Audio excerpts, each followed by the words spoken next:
Usually, when you copy data in Excel, the width of the destination cells does not match the width of the source cells.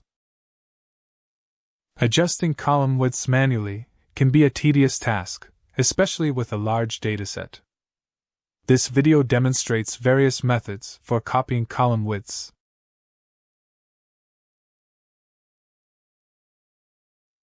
Instead of selecting cells, copy the whole column of the source data. Pasting the copied data on the destination will also copy the column width.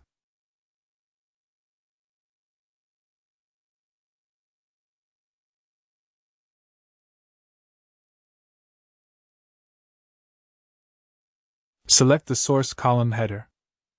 Go to the Home tab and click on the Format Painter. Now, click on the target column header to apply the source column's width to the target column.